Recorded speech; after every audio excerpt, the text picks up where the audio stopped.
Hi, so we're talking all things today, so to speak. Don't worry, there won't be any live demos. But before we get onto that, we've got a bit of running repairs to do. We're just going to go out on a couple of day trip. So if you've been watching the Island series, you'd have seen that we had a bit of a challenge halfway round when I broke the Bivvy loo. It wasn't the design, I was using it wrong, which I now know. I've managed to break the Bivvy loo. Gaffer tape. The base broke, and we managed to get a replacement base, in fact from Carplife. They actually commented on the video, in fact, and let me know that they actually did replacement base units and also the proper way to actually open the Bivvy loo. So thanks for that tip, because I thought I was going to have to replace the whole lot. So first of all, I need to fix it.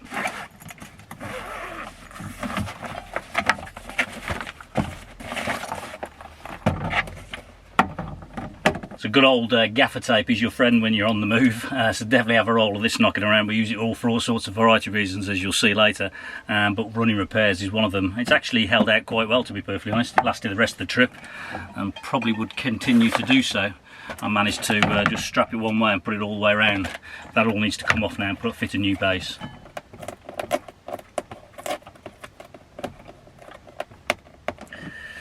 Pretty sticky stuff, but it did its job.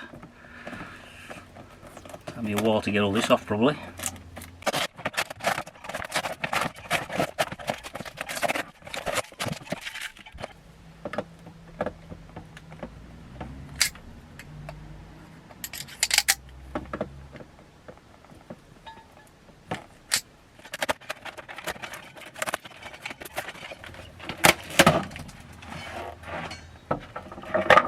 Okay, so managed to get the bottom off. It was a bit more stubborn than I thought. I did a better job than I thought, to be honest. I'd also used super glue because I thought I was going to have to replace it all, so I had to break the seal of that. So that was a bit messy just to clear up. So I just need to fix the new base. It's I think it's about 12 quid, so you know, it's not too bad a price. So I'll put the link in the description for Carplife where I bought it from, and I'm just going to screw that down.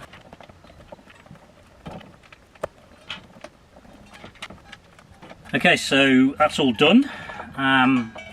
Where I was going wrong, which I didn't realise, I was actually pushing down the bottom. And of course, pushing it out, I forced the base off. So, you know, don't push down and force the base off. What you're supposed to do, apparently, so I'll try and demonstrate this, you're supposed to shake it out and then you push the sides legs out. Because it's like a concertina, you just go around and lock those legs basically in place. Like that. So don't ever push down on the bottom, which is the mistake I made, my error. That's it. Job done. Okay, so if you follow the channel, we used to, when we first bought Harry, have a portaloo, which was fine initially because we were going on sites and wild caping occasionally, and therefore we could easily dump the waste. And the key thing is you must dispose of that waste in the appropriate way. You must not dump it in the environment. I know you know that, but you'll see instances where people do that. In fact, I saw recently somebody getting actually fined for it, caught and fined for it. It's just not the right thing, obviously. So that worked fine for a while, but we didn't like the chemicals. It filled up fairly quick, so therefore we're having to find a place to dump on a campsite more often.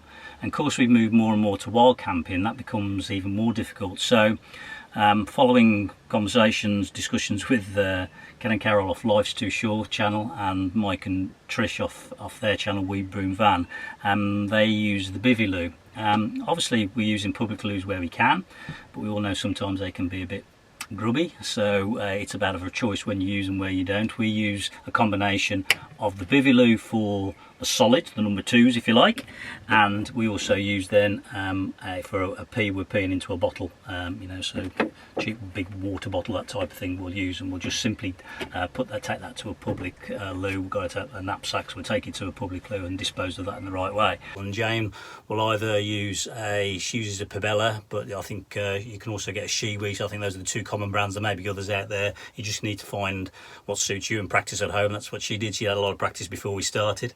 With respect to the Bivvy loo, the number 2s, when we do use it, you can buy proper Bivvy bags, and also you can get a gel that is to make it more solidified, and that's more if you're going to wee into it, because obviously the Bivvy loo was bought out of for carp fishermen when they went and they stayed overnight. That's where the Bivvy loo came from. But obviously a lot of the campervan fraternity are using it now as well.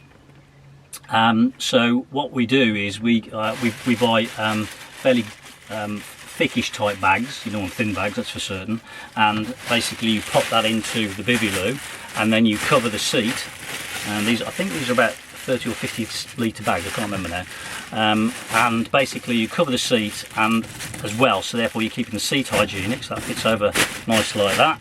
You do your business, so simulated business, right? That's in there. At the end of that, obviously you take the bin bag off. Okay, what we tend to do then is we'll double knot it and double bag it effectively. We'll knot it once, and then we'll do it a second time by turning the bag over the second time. So it's sort of double bagged that way. So we'll do it once like that, and then we'll probably turn the bag over itself again and do a second knot. That's what we do. Now obviously if you're parked up and you're next to a dog poo bin, you can go and drop it in there.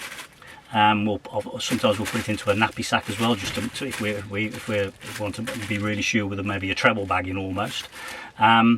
If we're not in a position where we can put that into a dog poo bin bag or anything like that, and we're wild camping somewhere and therefore we want to store it. I know people have stored things in bins, but the problem is you'll get a residual smell from that.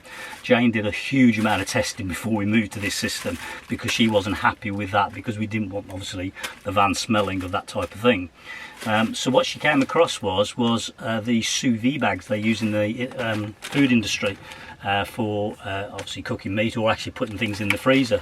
They're quite useful, and obviously they're a food grade, so they don't permeate the smells and that. So if we're going to have to store it, hopefully not for too long, we'll pop it in there, and then basically we'll sort of seal it up, and then using the old gaffer tape. As I said, gaffer tape's really useful. Yeah. Don't get your mouth too close.